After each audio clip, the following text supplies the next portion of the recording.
Hello and welcome to the Coronavirus Lockdown Livestream, the show that brings welcome levity to the end of the world, lifting the spirits of many of you currently in self-isolation by infecting as many as possible with comfort and distraction as the apocalypse unfolds.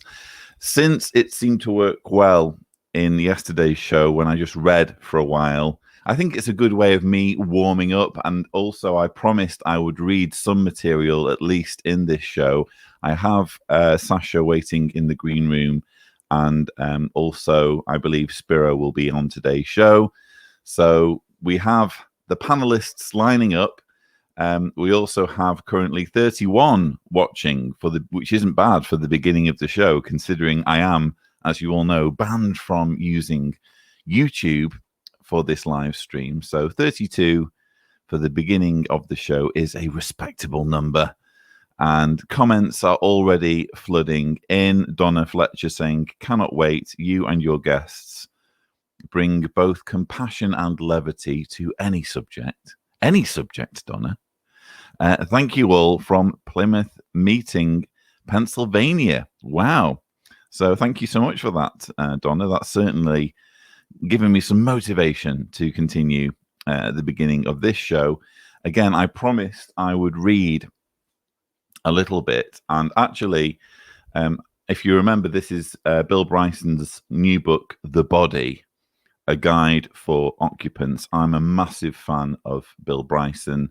I absolutely love his book, A Short History of Nearly Everything. I'm reading the title off my bookshelf because I want to get the title spot on. But if you're looking for a wonderful overview of science in general, A Short History of Nearly Everything is the book to read. And this book is basically a version of that, focused purely on the body and how it works. And as I mentioned, I think in the last show, I've read the first 3 chapters, but since the last show, I've done what you probably shouldn't do, and I've skipped ahead to chapter 20, which is titled "When Things Go Wrong: Diseases," and I've found that the material there is incredibly prescient for the situation we find ourselves in. So, if you don't mind, what I'm going to do is read parts of that chapter at the beginning of each live stream. Hello, Kim, who's waiting in the green room. You will be selected to join once I've finished this reading part, this boring reading part. But I did promise that I would read some material on itching, because if you remember when we were talking about restriction, I'm doing it now. You can't say itching, can you? Itch without actually making either yourself itch or other people itch. It's crazy how itching works. And there is a section on itching, or a few paragraphs on itching in this book, and I promised I'd read them. So I'm going to do that first. This is from page 25. One other thing the skin does a lot, for reasons not always understood, is itch. Although a great deal of itching is easily explained, mosquito bites, rashes, encounters with stinging nettles, an awful lot of it is beyond explanation. As you read this passage, you may feel an urge to scratch yourself in various places that didn't itch at all a moment ago, simply because I have raised the matter. No one can say why we are so suggestible with respect to itches, or even why, in the absence of obvious irritants, we have them at all. No single location in the brain is devoted to itching, so it is all but impossible to study neurologically. Itching, the medical term for the condition, is pruritus, is confined to the outer layer of skin and a few moist outposts, eyes, throat, nose, and anus, primarily. I'm probably going to be demonetized now for saying anus. Thanks, Bill Bryson. No matter how else you suffer, you will never have an itchy spleen. Studies of scratching showed that the most prolonged relief comes from scratching the back, but the most pleasurable relief comes from scratching the ankle. Chronic itching occurs in all kinds of conditions, brain tumors, strokes, autoimmune disorders, as a side effect of medications, and many more. One of the most maddening forms is phantom itching, which often accompanies an amputation and provides the miserable sufferer with a constant itch that simply cannot be satisfied. But perhaps the most extraordinary case of unappeasable suffering concerned a patient known as M, a Massachusetts woman in her late 30s who developed an irresistible itch on her upper forehead following a bout of shingles. The itch became so maddening that she rubbed the skin completely away over a patch of scalp about 1.5 inches in diameter. Medications didn't help.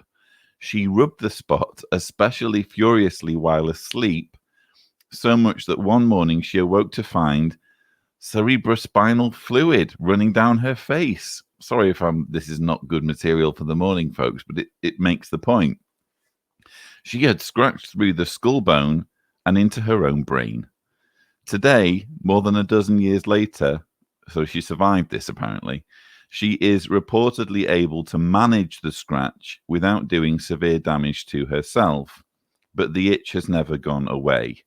What is most puzzling is that she has destroyed virtually all the nerve fibers in that part of skin, yet the maddening itch remains. So, a fascinating few passages there that we've been reading, and it really highlights the fact that when we're talking about restrictions on touching one's face, it's easier said than done, because itches can be mysterious and infuriating. And I'm sure lots of you just listening along, 47 as things stand, so the audience has gone up despite me talking about anuses and cerebrospinal fluid. Seems to be what you all like, you sickos. But yeah, it just goes to show, doesn't it, that the itch is a mysterious thing and not to be trifled with. So let me begin reading the chapter on diseases. I will not read the whole thing. I will save it for the beginning of subsequent lockdown live streams. But this is chapter 20, When Things Go Wrong, Diseases. The next chapter, by the way, is When Things Go Very Wrong, Cancer. I love his way of describing things. In the autumn of 1948, people in the small city of Akureyri on the north coast of Iceland began to come down with an illness that was at first taken to be poliomyelitis, but then proved not to be. Between October 1948 and April 1949, almost 500 people out of a population of 9,600 grew ill. The symptoms were wondrously diverse: muscle aches, headaches, nervousness, restlessness, depression, constipation, there's another word that'll get me demonetized, disturbed sleep, loss of memory, and generally being out of sorts, but in a pretty serious way. The illness didn't kill anyone, but it did make nearly every victim feel wretched, sometimes for months. The cause of the outbreak was a mystery. All tests for pathogens came back negative. The disease was so peculiarly specific to the vicinity that it became known, there's that word again that I can't pronounce, as Akureyri disease. For about a year, nothing more happened. Then outbreaks began to occur in other curiously distant places. In Louisville, Kentucky, in Seward, Alaska, in Pittsfield and Williamstown, Massachusetts, in a little farming community in the far north of England called Dalston. Altogether, through the 1950s, 10 outbreaks were recorded in the United States and 3 in Europe. The symptoms everywhere were broadly similar, but often with local peculiarities. People in some places said they felt unusually depressed or sleepy, or had very specific muscle tenderness. As the disease proliferated, it attracted other names: post-viral syndrome, atypical poliomyelitis, and epidemic neuromyasthenia, by which it is most commonly known now. Why outbreaks didn't radiate outwards to neighbouring communities, but rather leapt across great geographical expanses, was just one of many puzzling aspects of the disease. All the outbreaks attracted little more than local attention, but in 1970, after several years of quiescence, the epidemic reappeared at Lackland Air Force Base in Texas, and now at last medical investigators began to look at it closely, though not, it must be said, much more productively.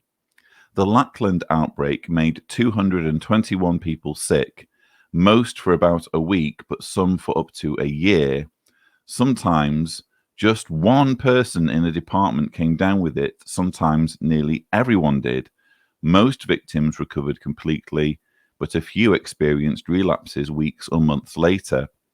As usual, nothing about the outbreak fitted into a logical pattern, and all tests for bacterial or viral agents came back negative. Many of the victims were children too small to be suggestible, ruling out hysteria, the most common explanation for otherwise unexplained mass outbreaks. The epidemic lasted for a little over 2 months, then ceased, apart from the relapses, and has never returned. A report in the Journal of the American Medical Association concluded that the victims had been suffering from a subtle but nevertheless primarily organic illness whose effects may include exacerbation of underlying psychogenic illness, which is another way of saying we have no idea.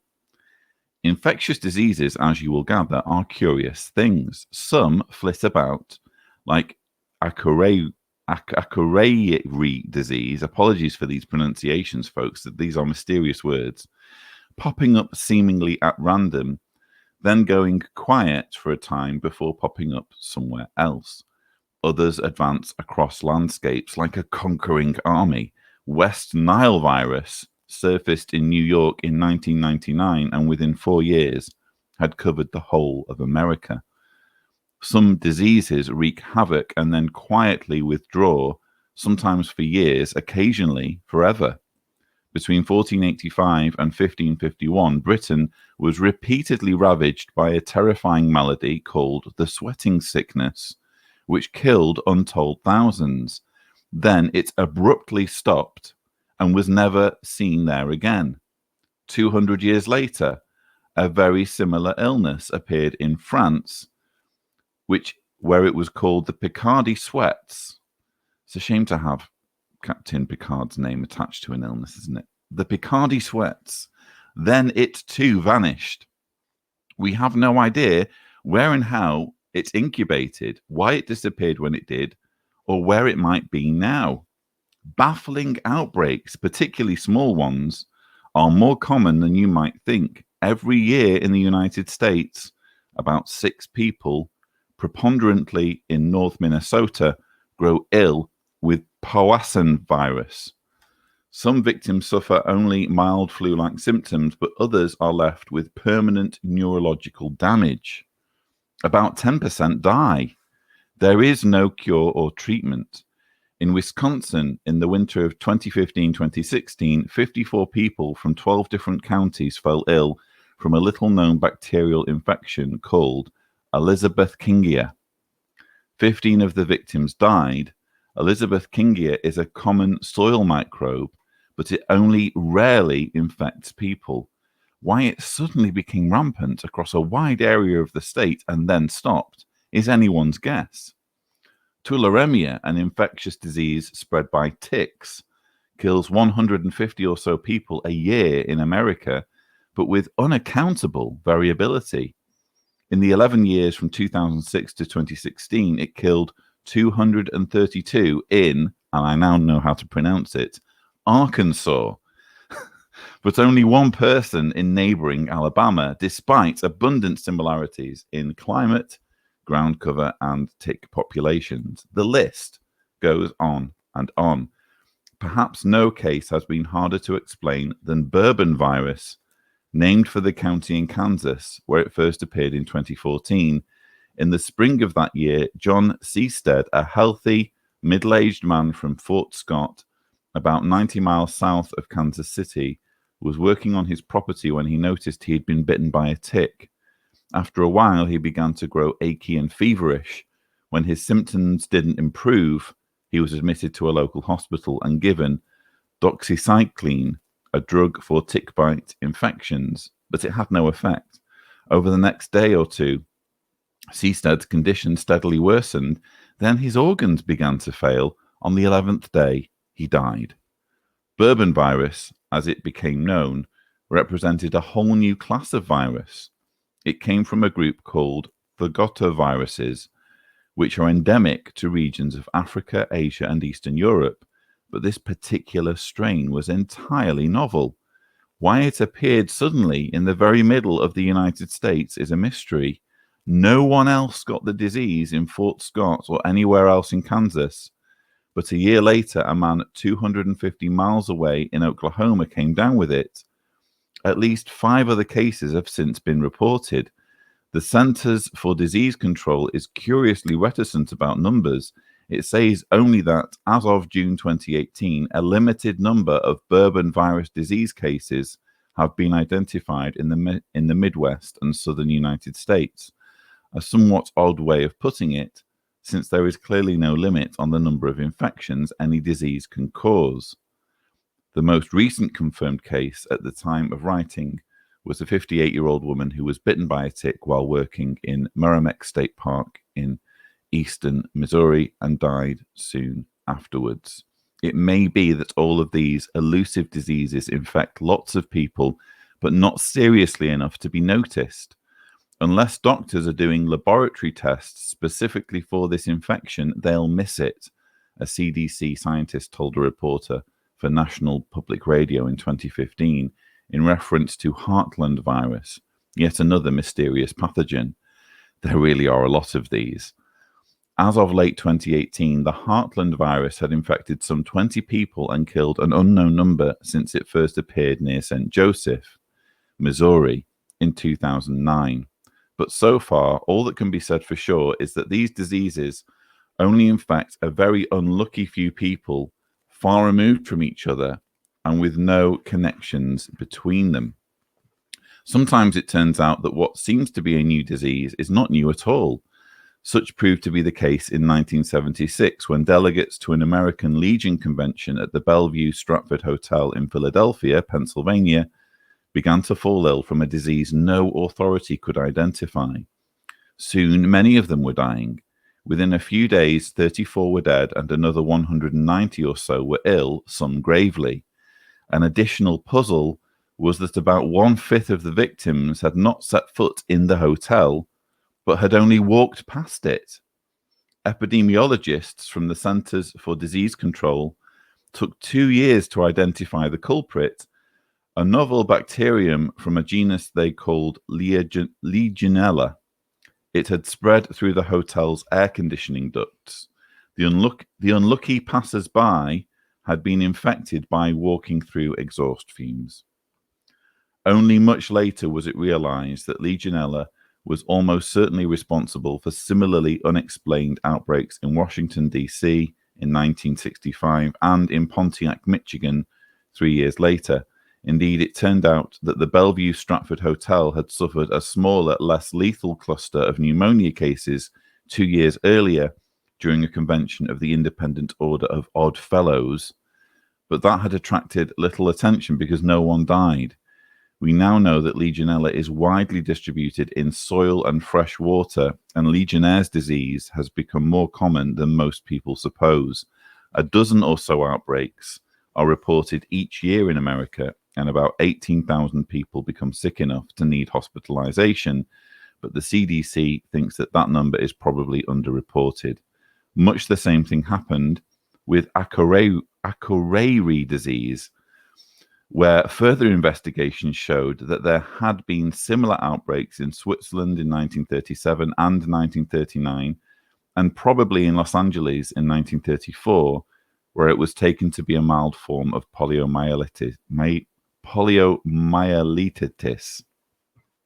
where, if anywhere, it was before, that is unknown. So I think there's a good point at which to leave it.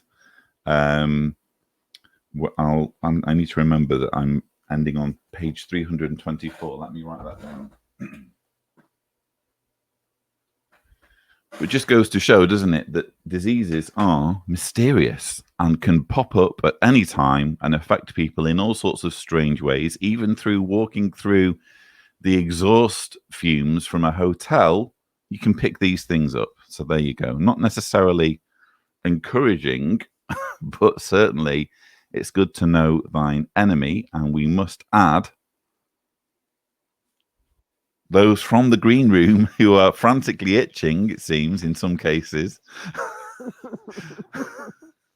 after what we've been discussing. How are you all doing, folks? Good. How are you? Good. But not bad. My coffee's gone cold. Seriously, you've now got us scared to breathe. You've got us scared to walk through vapors. You've got us scared to use soil. You've got us scared to scratch our faces. Yeah, I'm freaking out. There's another part of the book where, sorry, just a reminder to my panelists, we must mute and unmute before and after talking, just to improve the audio for our listeners. There's another part of the book where Bill Bryson lists the chemicals in each body. And one of these chemicals, which is like really obscure, is actually a toxin. And the way it gets into our body is through the soil. I very nearly made a video about this when I read it. It gets into the human body through the soil because small amounts of it can be found on vegetables.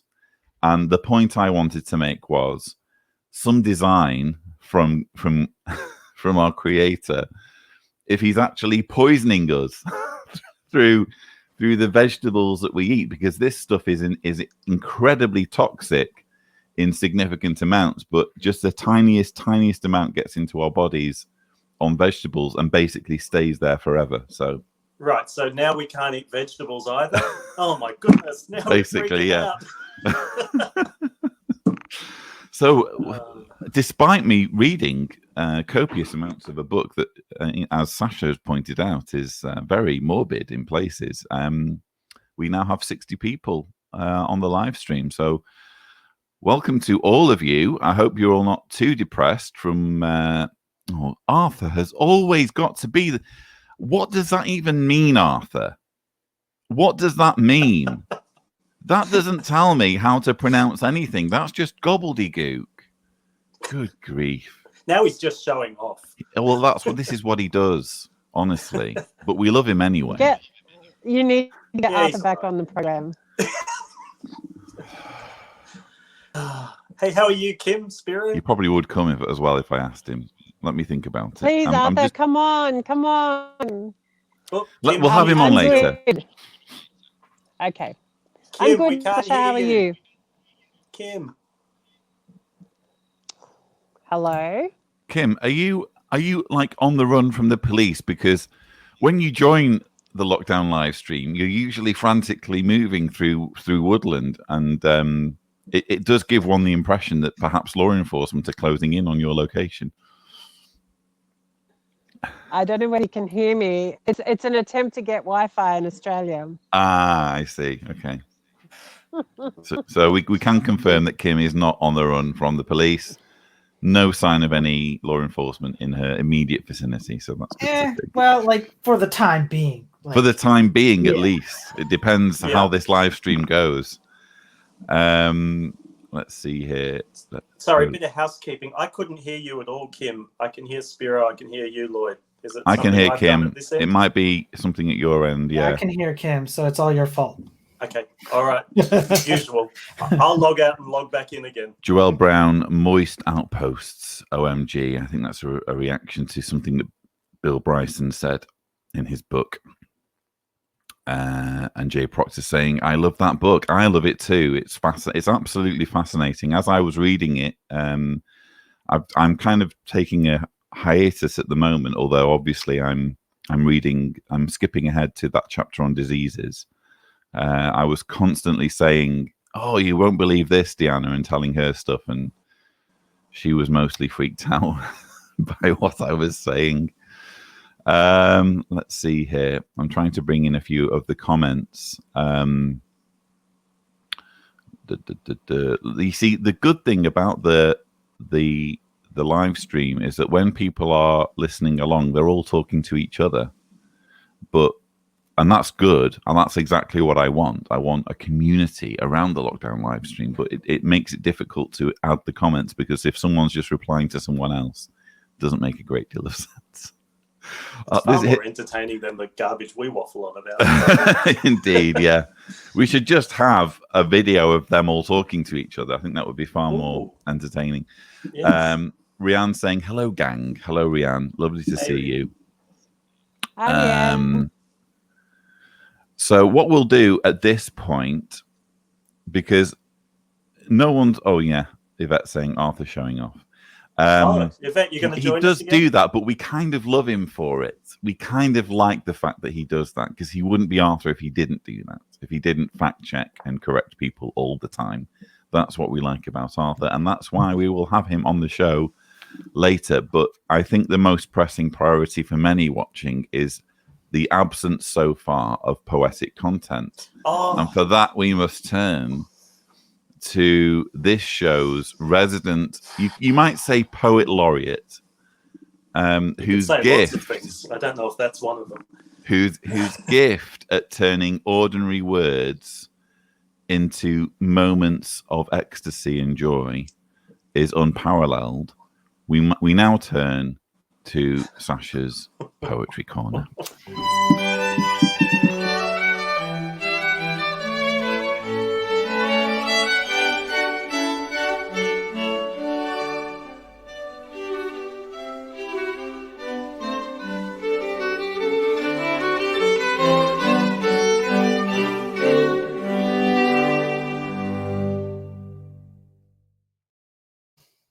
I'm ready.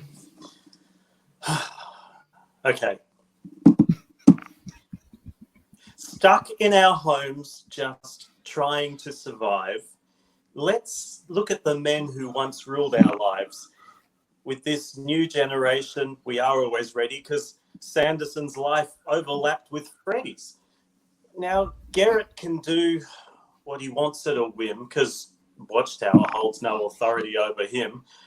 Then there's Tony, ready with his grill, thinking of the human hot dogs and all the blood he's going to spill.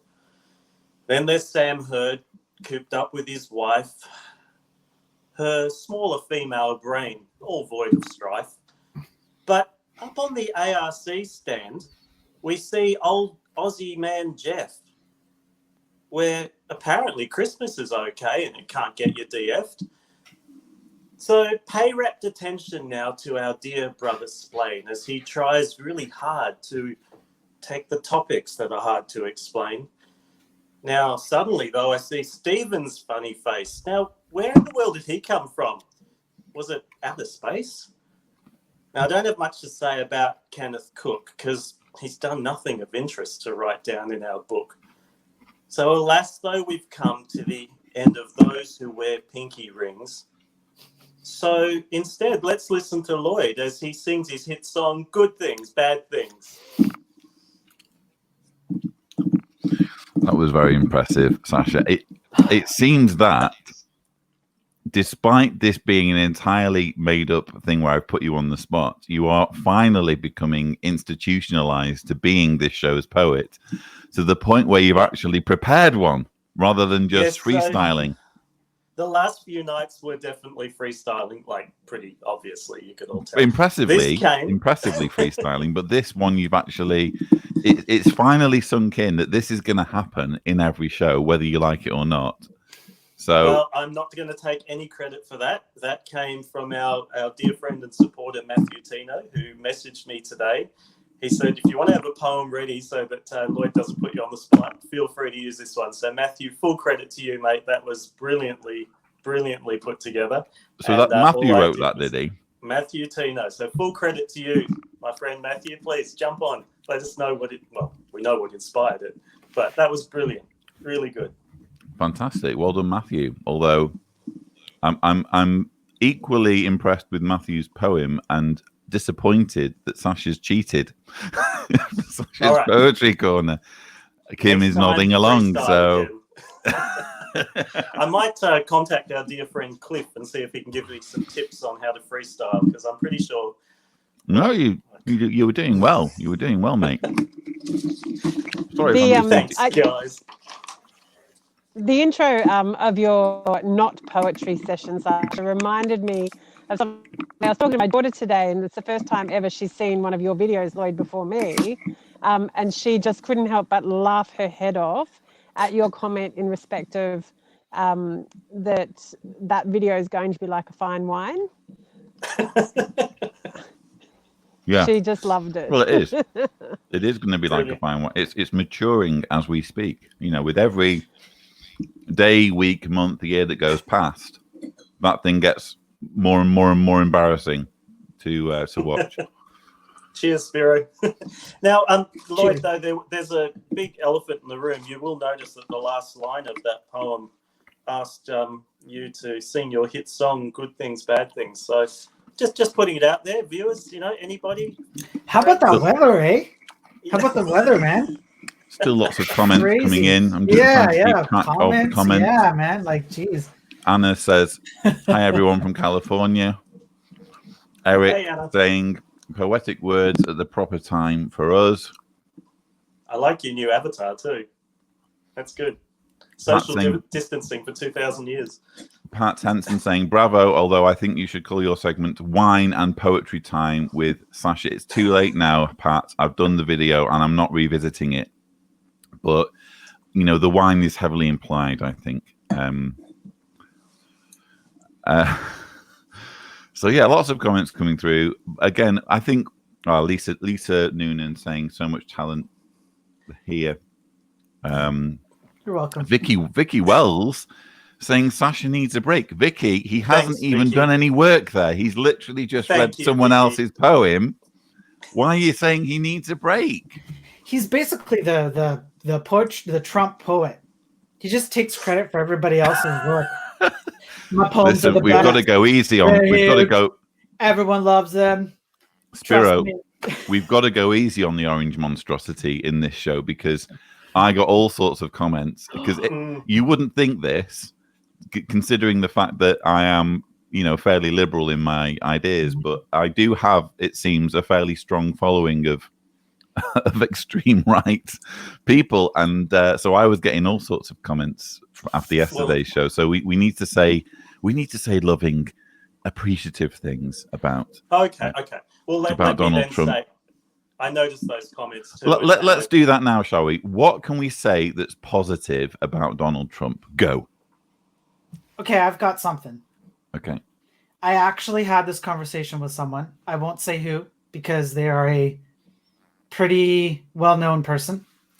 One of the things I learned coming out of being a JW was that any time that someone says, don't listen to this person or a group of people, they're crazy, they're stupid, everything they say is ridiculous, they're not based on facts, they're not based on science, etc. The first thing I'm going to do from now on is listen to them. No, hear them, not necessarily listen. I'll at least hear them. Because if I didn't do that, I wouldn't be here. I wouldn't have ever listened to any of your videos, Lloyd. I wouldn't have ever left the JWs because the apostates would always be no touchstone. So I will say this. No matter what you have to say about Trump, no matter how negative, no matter how many times he might say things that seem ridiculous and outlandish, or whatever your viewpoint is, one thing I will never, ever do ever again is never at least hear the man out, even if I find it personally difficult to hear the man out. But I will always do that because that's a lesson I learned from leaving the JWs. So there's a positive thing. That is genuinely a positive thing. Yvette Fouquet saying, I appreciate that Trump can't be president forever. That's kind of a criticism, but we'll let that go. Vicky. Well, yeah, I wanted to throw to the acknowledgement to those who messaged us and said that we were Trump bashing, and just want to put it out there and say we're very sorry that you might have taken offence. No, we're not sorry. We're not sorry, but we're No, just balancing it out. I was going to say I can't help it if you're wrong, but that's your choice. I mean, Nicky Wells saying jest. Trump pouts way better than me. So that's another positive. You know, genuine positives are coming out at this point.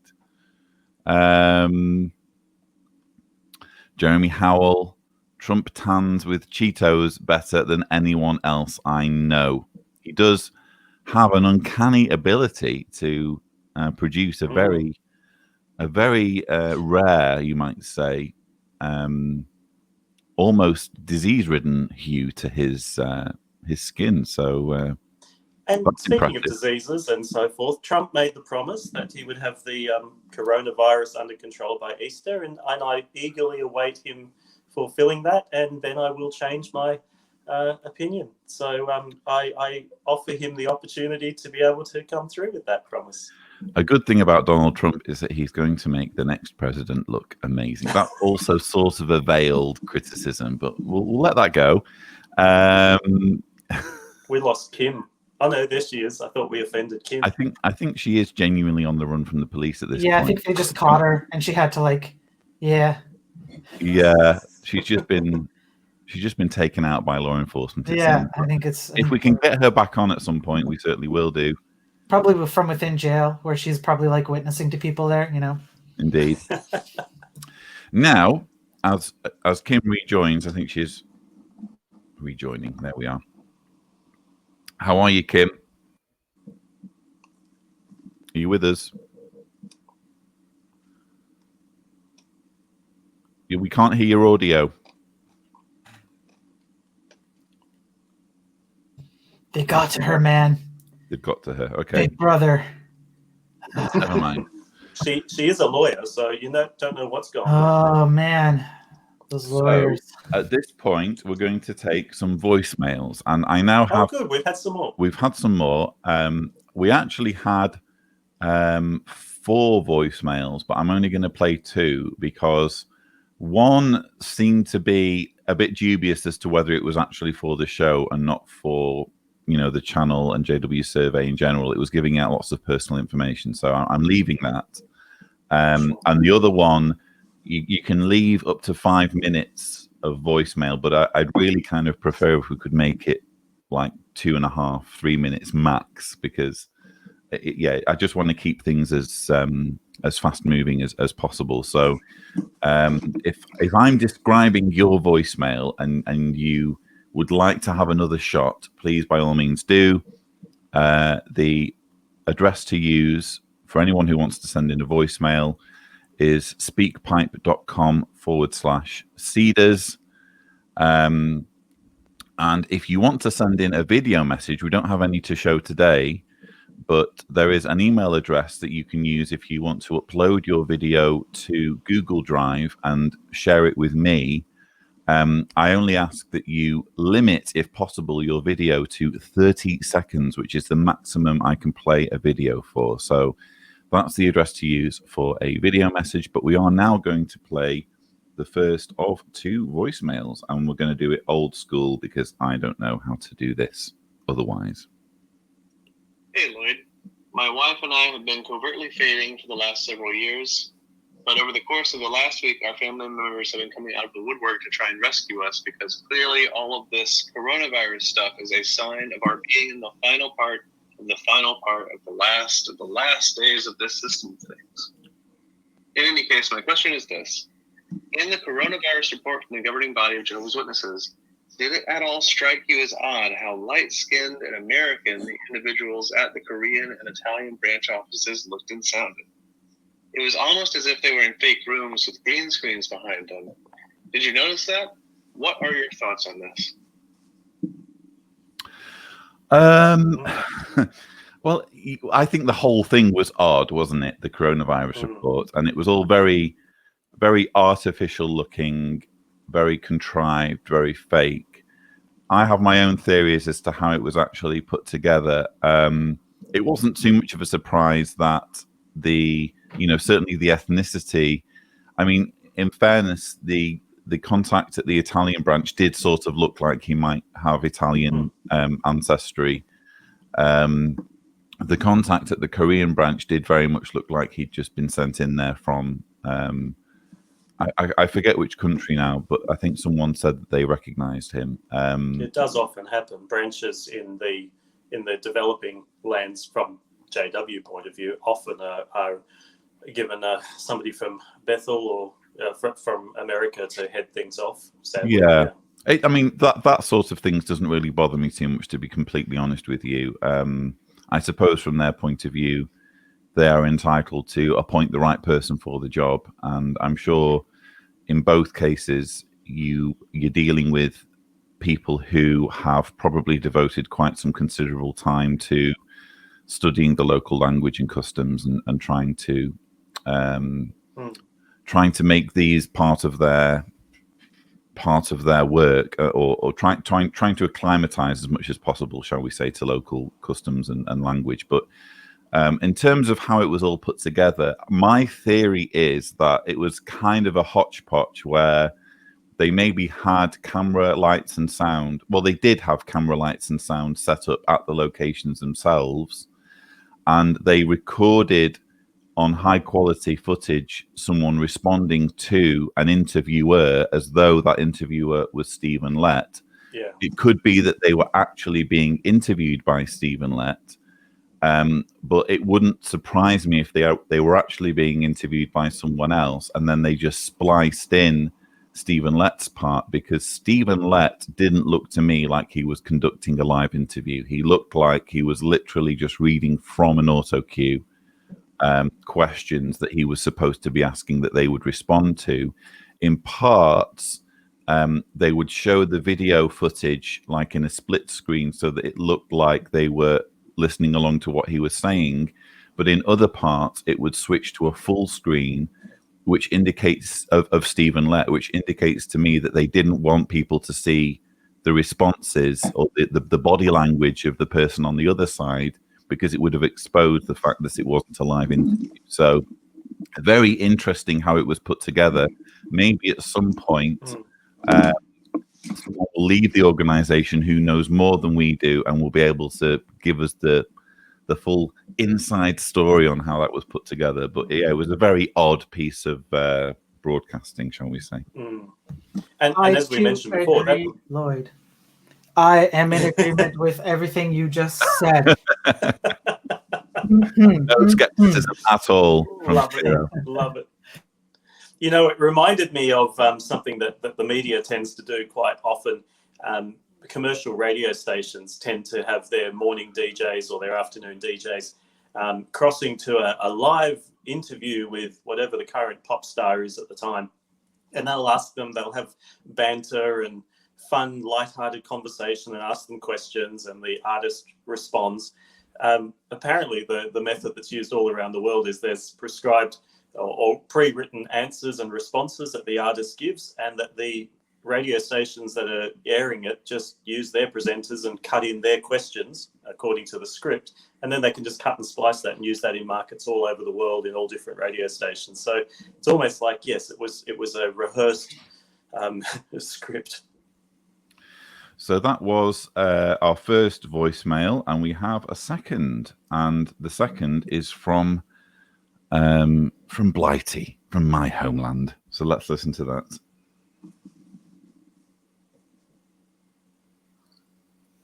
Hi, Lloyd and team. It's Laura from the UK here, just giving a quick thanks to everything you've been doing for the past few mornings. I just wanted to talk about some of the positive things that have come out of what's been happening with the coronavirus recently, as terrible as it is. And it kind of started when I was thinking back to one of the first memories I have of being outright lied to by the organisation. That was when I was a child at the Circuit Assembly, and in one of the talks they were talking about worldly friends and how they weren't really your friends, they were just out for what they can get. You know, it's only really Jehovah's Witness friends that are true. As soon as he said that clashed enormously in my head.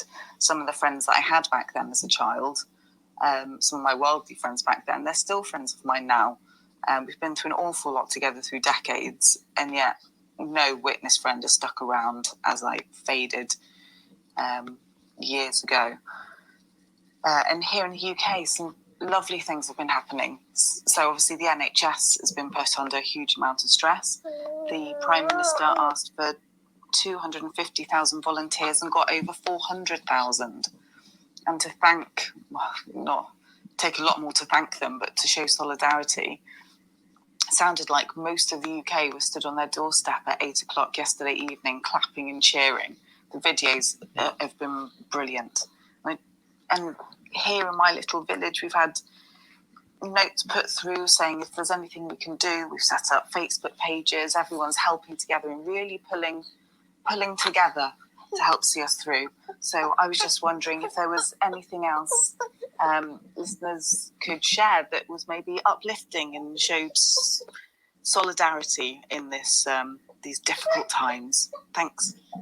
What a wonderful comment. And definitely, if Thank anyone you. has any positive stories that they want to share on the lockdown live stream, please do submit them as a voicemail. Let's again show you the address to use, speakpipe.com/Cedars. But as we bring in Arthur, I don't know whether you heard that one, Arthur. Yeah, I heard it. Okay. So what are our thoughts, team? Hey, Arthur. Hey, Spiro. Hey, Sasha. Hello.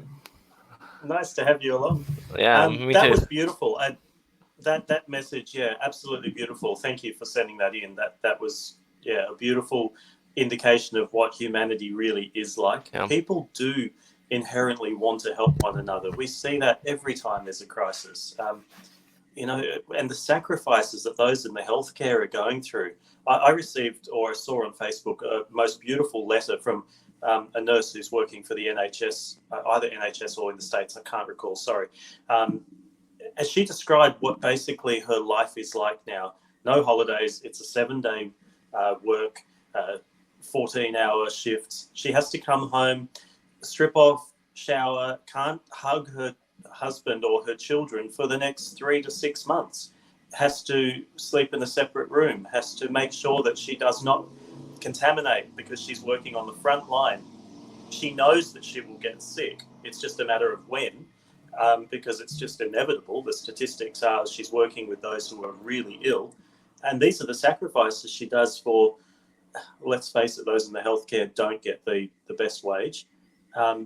That's done out of true humanity. That's done out of true kindness. And humans are good. Generally, humans are good, and they don't have to be a member of a religion such as Jehovah's Witnesses in order to be good. Yeah, definitely. And Laura, I was watching the clapping on Twitter last night, and I actually commented that it's the first time in a while, I don't want to get all political, but it's the first time in years that I've felt genuinely proud of my country. You know, seeing an entire city, in the case of London, all clapping and cheering noticeably, simply from footage taken from someone's balcony. It just made me feel so proud to see a display of pure appreciation for people who are putting themselves at risk to help others. It was such a stunning display of humanity. Again, it runs entirely counter to the narrative that the organization puts forward about worldly people being overcome with selfishness and only looking after themselves. Well, how on earth do you account for what happened last night at 8 o'clock? Again, you have the volunteers all streaming forward. I would honestly, if I'd had any kind of experience in the healthcare sector and I was retired, it would be a dilemma, quite frankly, as to whether I would want to put myself in harm's way to help my country. And yet you've had, I'm not saying I wouldn't do it, I'm saying it would be a dilemma. And yet you've had, again, such an outpouring of people volunteering to do that for the benefit of others. And, you know, what more example do you need of people coming together in times of hardship and looking after their fellow man? So, yeah, thoroughly heartening news from Britain yesterday, that's which beautiful. again made me proud. Yeah, and not just given all of the upheaval that that the UK has gone through over the last few years with Brexit, this is showing what's really important, and that humans can get together despite political differences, and the same on a world scale. Look at what we're seeing on a worldwide scale with sharing of information and resources and skills and research and everything. This is the thing that's making humans realize that viruses don't respect borders, and neither should we. We are all humans at the end of the day. And I know that we've read dozens of memes and posts on social media that are indicating that, but we're working together as a united human family. It's nice to see. So unfortunately, Rianne's saying, Kim, you're hardly visible in these trees. It seems we have lost Kim, but we'll try to get her back in future shows. I think she just struggles a bit with the internet where she is, but hopefully we can have her back. If not in this show, then in a future show. There's quite a bit of reaction actually to that last voicemail. Tamar Janes saying great voicemail. Anna Carruth saying very beautiful. JW Contrafet saying, yes, in the face of COVID-19, I have regained my general trust in humanity. Unica Sawika saying, love this voicemail.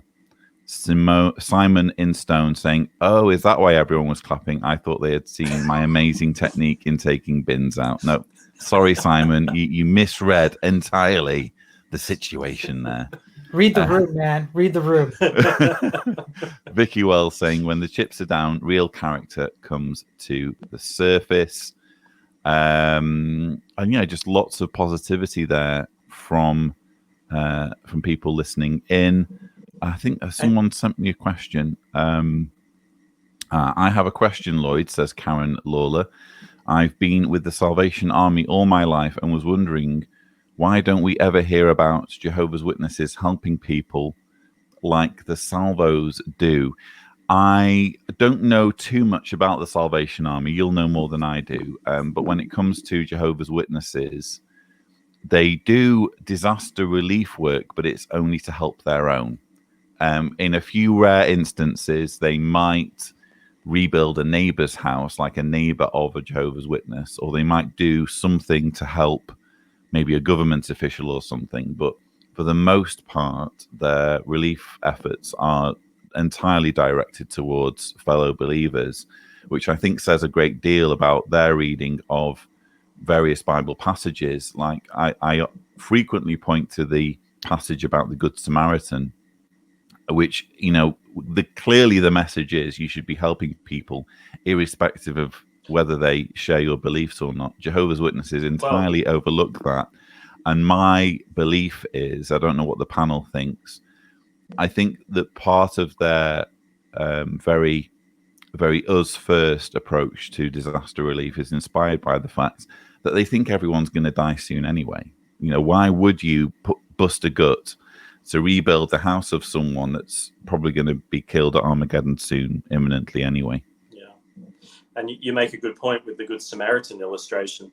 If we really think that through, technically the Good Samaritan parable or illustration actually shows that you should help people who are apostate, because the Samaritans apostatized from Judaism and technically were not the people that should have been helped.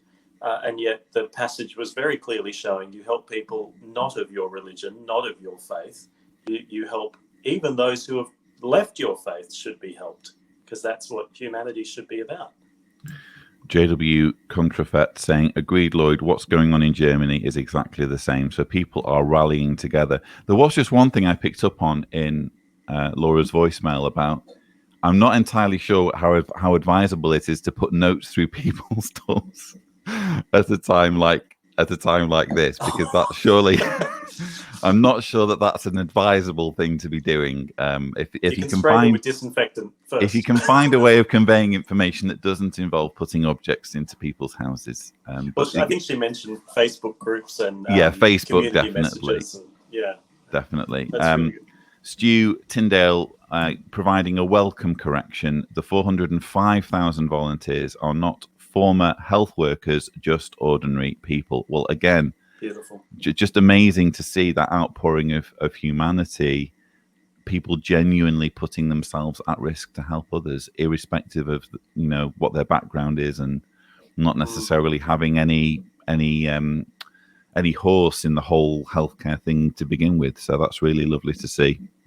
Is it okay if I jump in before we move on from Absolutely, this topic? yeah. I was going to say too that the it's kind of a two-way street.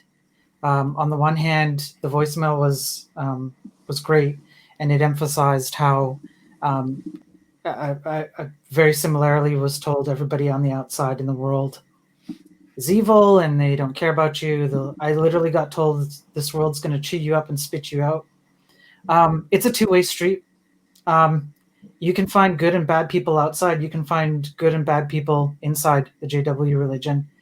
There are plenty of bad people inside who do horrible things, terrible things. We know that. You guys have talked about it a lot in the past. And like we just talked about, that was another thing I was going to bring up. Who are JWs helping in times of need? Themselves. And I've been in cars with other JWs doing service, and we'll look at houses. I know it's been brought up in one of your videos, I believe, Lloyd.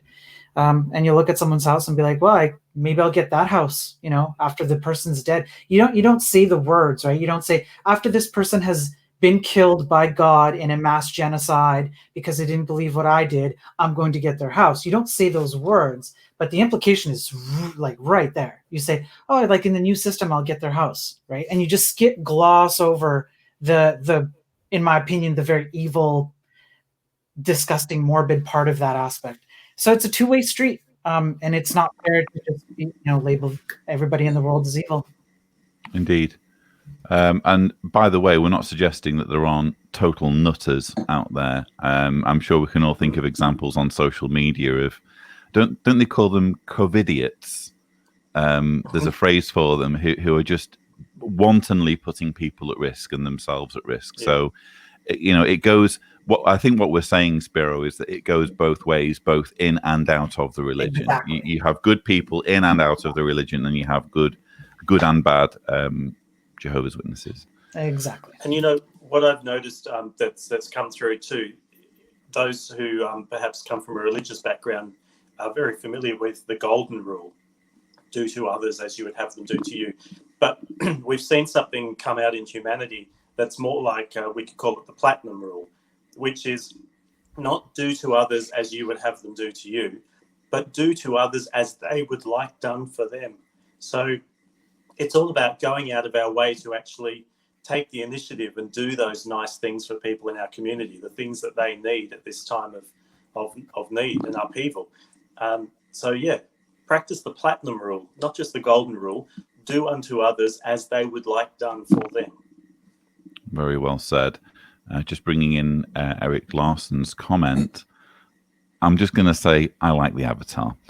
JWs don't benefit from doing things like that. Plus, they say it's more important to preach to people instead of actual charity work. Well, that's the whole point. I mean, again, if you think that non-believers are going to die soon anyway, why would you bust a gut to rebuild their house when it's going to get taken out by a fireball next week or the week after?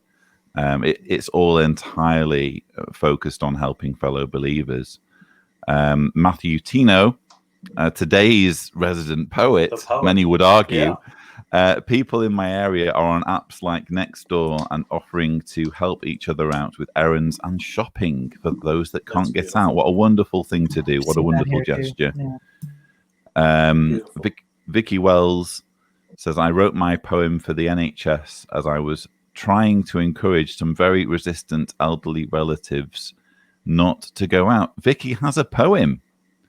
So maybe, Vicky, you could send it in to the show. And after Sasha has read his own original poem, he can read yours. You're not going to live it down, man. You're not going to live it down. I can see. I tried outsourcing. It didn't work. Yeah, it blew up in your face. Now we all know you for the charlatan that you are. Deanna Evans says, but it's not just Britain. Humanity and support is displayed in all affected countries. I wouldn't suggest otherwise, Deanna. And by the way, why aren't you on the show? You have a link. It's in the chat group. Come and join us, Deanna. Come this join weekend the dark we'll side. see a female representation on the panel. I'm sure we'll have. We Kimmy did see and one Kim briefly and earlier, Chloe but she looked yep. like she was on the run from law enforcement. It The must be police said. got to her. So I don't think Deanna has that problem. So it'd be great if she got on. Yeah, it'd be really great. It'd be really nice. I've had quite a few women reach out to us too, and specifically raise some topics that they'd love the panel to talk about from a female perspective of those who have broken free from the control of the Watchtower organization. So maybe some of the girls can talk about that when they're on the panel too. Unica Sawika saying it's so true that no Jehovah's Witness stays as a friend. I have now close friends who I did shun when I was still in. They all welcomed me with open arms after so many years. How understanding to be on the receiving end of being treated like bad association and to still respond favorably after many years. So that's lovely to hear. Rianne saying that was an amazing voicemail, so loving and beautiful. I think Rianne here responding to Deanna's comment. You're so right. In the Netherlands and Italy, it happened as well. So there have been displays of humanity all over the world. I suppose I'm just getting excited about Britain for various political reasons that I won't go into. It's nice Totally to see. Understandable. Nice to see an outpouring of humanity, and people Yeah. caring about each other. Let's just see here. Eric Larson. I had a friend while I was a JW that said he saw someone with a flat tire on the side of the road and only stopped to help them in order to get an opportunity to preach to them. Going back to what we were saying before about, we had a comment about the Salvation Army, and I don't wish to decry the work of the Salvation Army. I think they do wonderful things. I just think that there's something to be said for doing stuff for the sake of doing it. And I'm not saying that the Salvation Army don't do that. I'm sure that there are lots of examples of them extending help to people with no strings attached whatsoever. But there's that fine line, isn't there, between offering charity and seeking an opportunity to impress one's ideology on others. And certainly in the case of Jehovah's Witnesses, when charity is offered, it's very often offered with strings attached. Yeah, absolutely. Yeah, for sure. Especially when you look at the video in the Philippines when they did the relief work after Typhoon Haiyan. Yeah. I'm in the process of doing my March rebuttal to Mark Sanderson's JW Broadcasting episode. And it's fascinating, his comments in light of the way the organization presents itself to the Charity Commission. Because Mark Sanderson is devoting the first part of the video to basically saying, what's the whole point of our work? The whole point of our work is to make disciples, is to baptize people and to make people into Jehovah's Witnesses. Well, that's not what it says, as you might imagine, when Jehovah's Witnesses are submitting documentation to the Charity Commission. It's, we're providing a Bible education work, we're distributing literature. They basically list all of the things that Mark Sanderson says the organization isn't interested in, and they submit those things as the reasons why they're a charity. So it's very, very disingenuous, as I will be pointing out in my comments. But even kids at school are told, when you go to school, use it as a grounds to preach. Nobody in that religion is exempt from taking every single freaking opportunity to push their beliefs on people any way they can. And that's a good point you make, Spiro. And what that does is also hijack our own personal qualities. I can remember, finding a wallet as a child on the street. And as we found the owner of that wallet and handed it back, we had to give credit to the fact that we were witnesses. Now, if I wasn't a witness, I'd still give that wallet back. If I wasn't a witness, I'd still help the old lady across the street. If I wasn't a witness, I'd still be honest with my taxes or whatever it was. And I realized that it basically robbed us of our ability to take any personal pride in being good, upstanding people. Everything we did that was kind had to be for the credit of the organization, which in effect basically made us worthless as individuals. Yep. You're just avatars of somebody else. You can't just do the right thing for doing the right thing. It's not about just doing the right thing. It has nothing to do with morals. Ultimately, like if you really just think it through, there's no morality in it.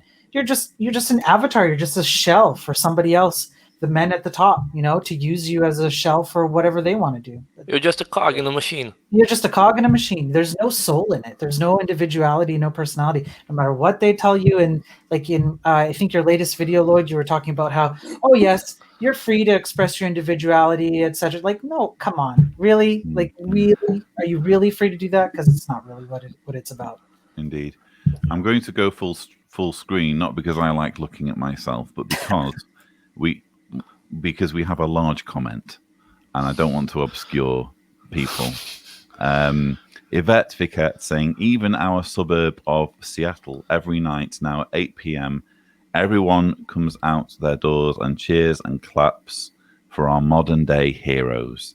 Seems like this is being done around the globe, makes you feel you are connected and in this with the rest of the world. May not make illness disappear, but it does build morale. Yeah, I think in times of hardship, when we're all dealing with something together as a human race, as it were, you want to see that solidarity, don't you? You want to feel as though you're muddling through together. I think they had something similar during crises in the past, like in the Second World War, you had what was referred to as the Blitz spirit, where the community came together and they found ways of dealing with things. And it's nice to see that in such dire times, people are putting their differences to one side, political differences, religious differences, you name it, and saying this is the priority. And again, it runs entirely counter to the narrative that we've all been fed by Watchtower.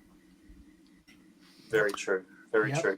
And on that note, I wanted to share something that I heard from a very good podcast this morning, but talking about how we cope with these sorts of tragedies. And one of the main things is, of course, working as a community and recognizing the efforts that everybody in the community is putting forth, giving credit where it's due, supporting one another where it's due. But on a personal level too, it's really important to, when we're coping with the stress of this upheaval that we're all going through, to write a checklist or do an inventory of all of the things that we have conquered in our lives so far, because we've all conquered some massive things in our lives, whatever it might be. We've overcome and survived some really big things in life, and we've come out the other side as better people with more experience and better qualities and all of that sort of thing. And the act of just writing that checklist of all the things we've already accomplished gives us the strength and the motivation to know that we can come out of the other side of this whole COVID-19 better as people, both individually and as a society. So I thought that was a really good thing. And that in the process of writing that list, that checklist of the things we've accomplished, we'll also recognize that maybe there's things that we are not able to handle on our own, and that the world is really banded together to show that it's okay to ask for help. It's okay to put our hand up to people in our community and say, I'm either physically not coping or emotionally not coping with this. And that there's plenty of people out there that will eagerly look forward to the opportunity to support others in our local community or in our XJW community or our ex-religious community, whatever it is, people are there to help one another. So we've conquered a lot in our lives as individuals. This is just another thing we're going to get through. We're going to succeed. Indeed. And it's really lovely to... Oh, sorry, okay. go on, Arthur. Lloyd. It's okay, go on. And it's really lovely to see people to be humane and to show solidarity in times like these without saying, well, do you imagine a world where there will be no such things? You can't make a comment, can he, without trying to trigger people? It's Arthur, you have a sick sense of humour. You delight, don't you, in triggering us all? And I'm starting to put two and two. I'm out. I'm done. I'm starting to put 2 and 2 together with Nesbo9. I think Nesbo9 might be our voicemail caller. The woman who put the letter through was a nurse. She wore gloves. Well, that's good to know. Yeah, if you're gonna put things through people's doors, do it in a responsible way. But yeah, thanks for that. Thanks for that further clarification, and thank you so much for that amazing voicemail. It's clear from the comments that really resonated and really has encouraged people. It's certainly encouraged us here on the show.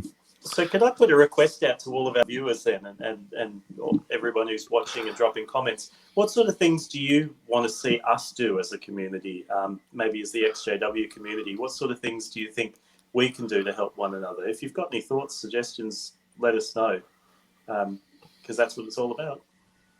Indeed, although we have only 19 minutes left to field said comments, but we'll do our very best. Julia Dasmin says, good morning. Let's hope that we will be able to maintain a sense of community after this is all over. That's a good point. I'm really looking forward to Stephen Lett explaining why the world is not ended and telling people what he did to help in this time of crisis. Again, that material is just not going to age well. What is going to age well, Julia, is that picture of your upside down dog, which always inwardly raises a chuckle from me. So thank you for that. So as an organization, we've done everything to... I seem to have accidentally muted Arthur. Entirely accidentally, I might add. Sorry about that, Arthur. He's still going. Okay. We warmly welcome you to explain why we're still okay, guys. I'm out. 2025. I'm done. Well, some of our viewers are expecting this. Karen Lawler speaking, I think, about Stephen Letts. I'm sure he will conjure up a reason in his demented puppet head. I think probably referring to someone else's comment. Undoubtedly. Undoubtedly. Evidently. I keep losing track in the comments. There's so many coming in. 58 currently watching. Good. It's nice to see Jeremy in the comments. I want to see a big flaming XJW Pride Month all June long. Fair enough. Who doesn't?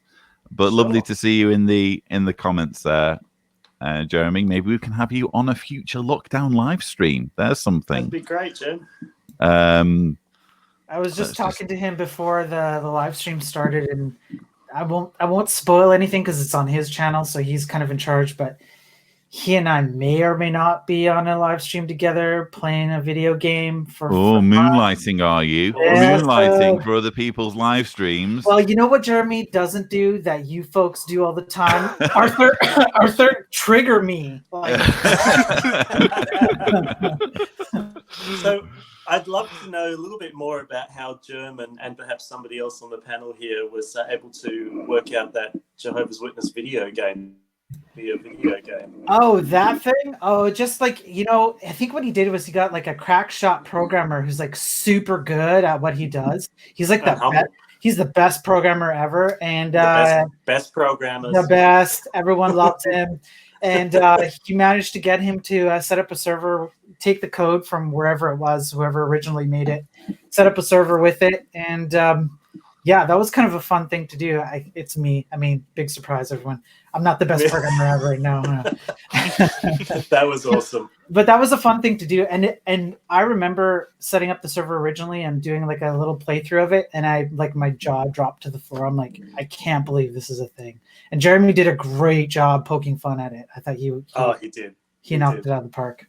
Thanks, Jeremy. Comment from Karen Lawler. Absolutely no string attached, Lloyd. We accept people into our core, regardless of sex, age, or any circumstance. All are welcome in the house of the Lord. Well, it's nice to know that, again, there is no strings attached. Again, I think it can only be true charity when you're not expecting anything back in return. You're just giving for the sake of giving. So that's really nice to hear.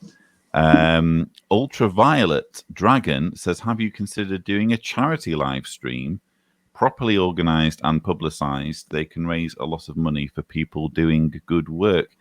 I wouldn't say no. I guess the point of the live stream is not so much to, raise money. It's just to kind of encourage people, because the way I see it, it would be the easiest thing in the world for me to just kind of sit back and, spend time with my family at a time like this. But my attitude is I have a studio downstairs.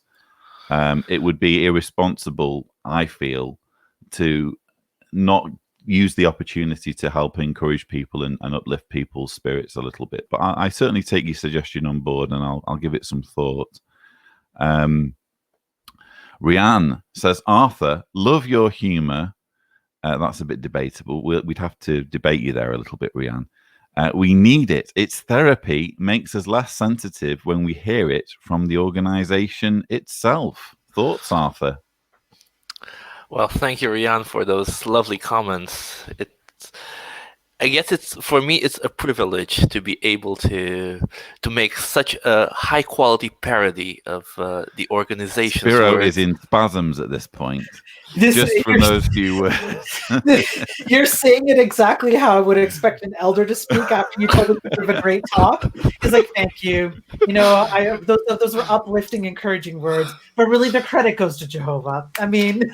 Of course, evidently, because Jehovah uses his Holy Spirit to direct the faithful and the street slave. Right. See you guys. Mixed reactions, even... Yeah, he's gone. He's gone. The chair's spinning. That's how fast I left.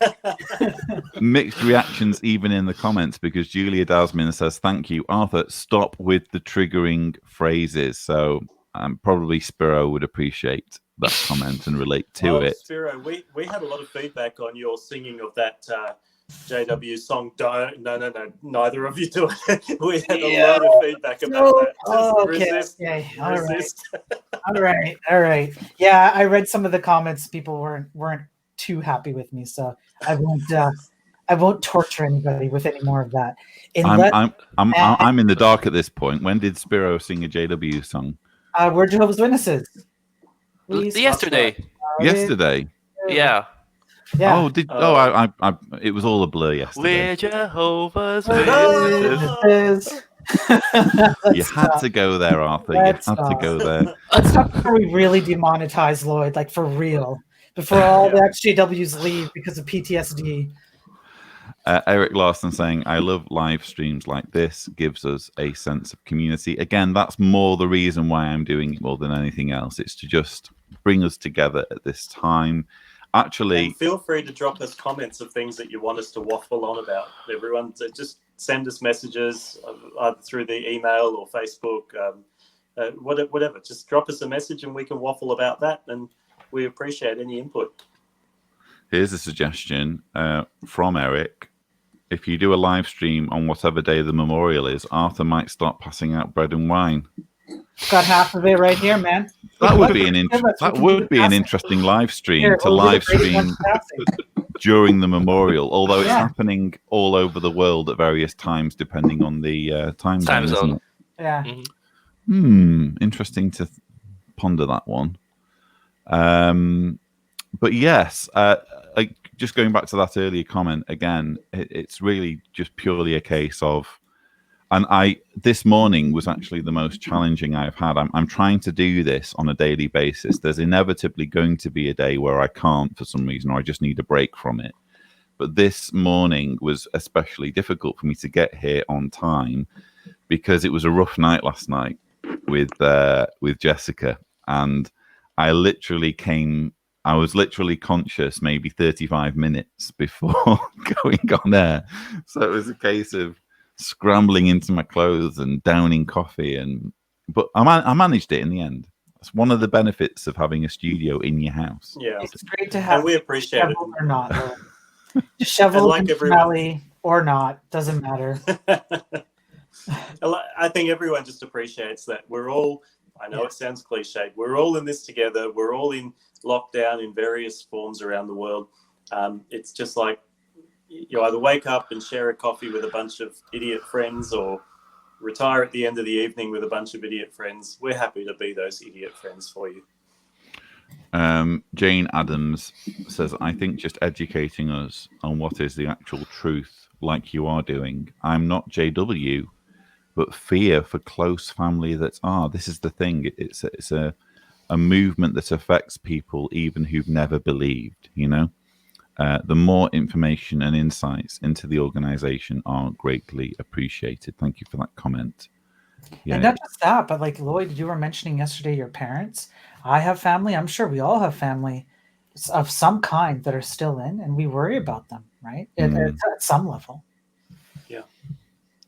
Rianne saying, give Jessica big hugs. I do give her big hugs. Sometimes she randomly comes and hugs me as well, but I'm sure as she gets older, that's going to happen less and less, and I'm going to be the embarrassing dad.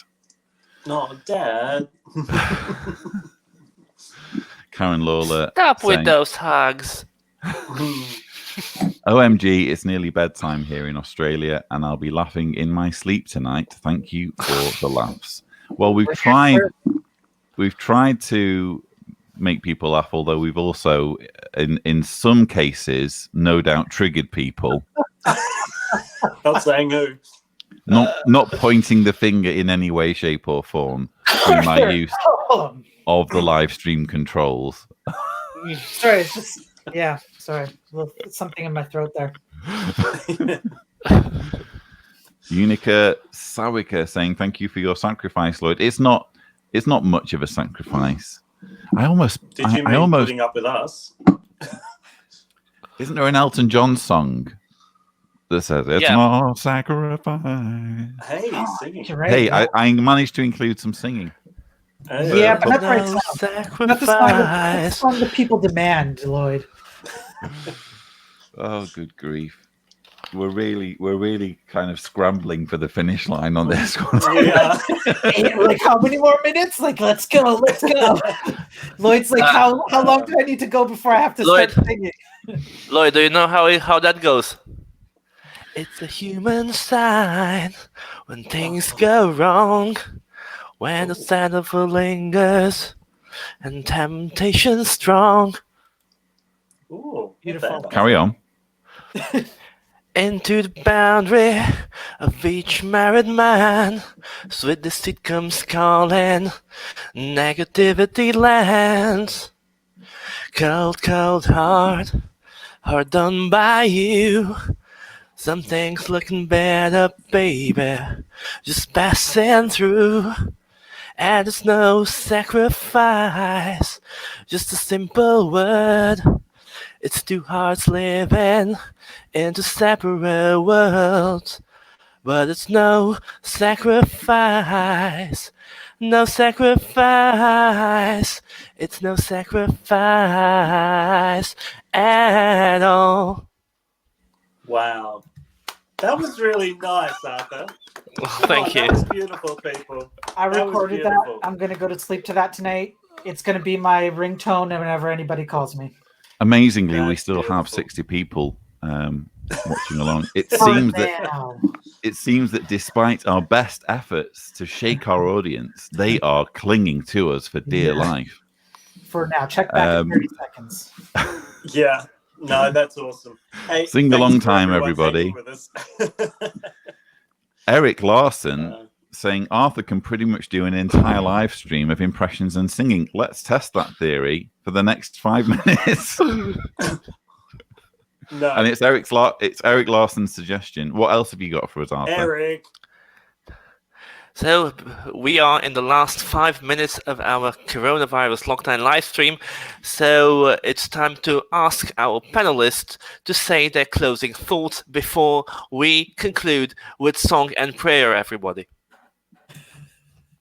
So Spiro, give us our final thoughts for today. Well, as we've learned today, it's good to help fellow JWs like ourselves, and pretty soon we're going to have our pick of houses after everyone's dead. So it's just going to be a great time all around, and we're going to have lots of fun. Everybody, hang on to your pants because it's going to be a wild ride. Yes, definitely. We are all going to hang out to our side pants. So back to you, Sasha. for some closing comments.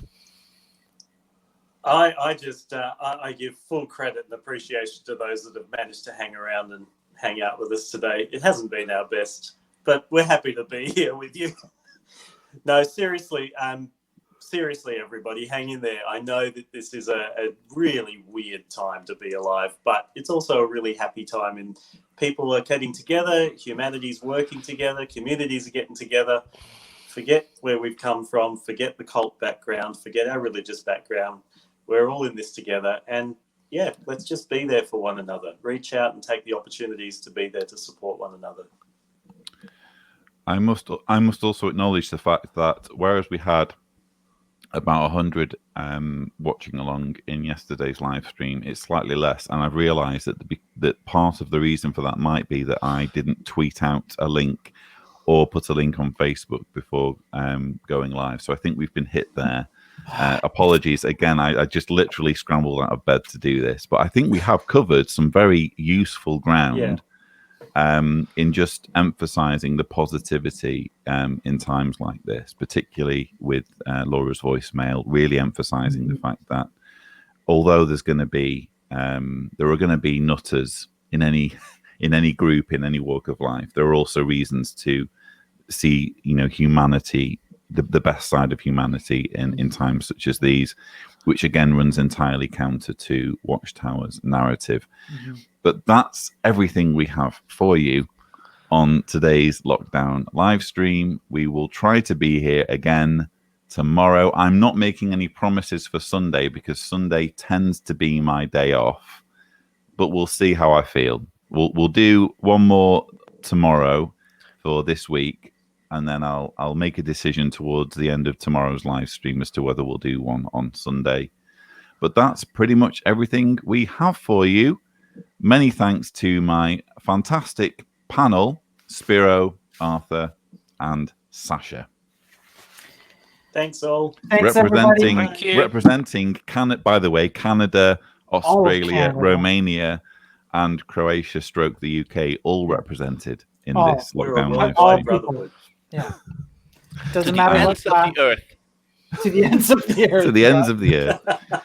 Thanks so much to all of you, and we look forward to seeing you on the next live stream. Please stay safe, stay alive, and try to stay positive. Take care, everyone. Bye. Bye bye.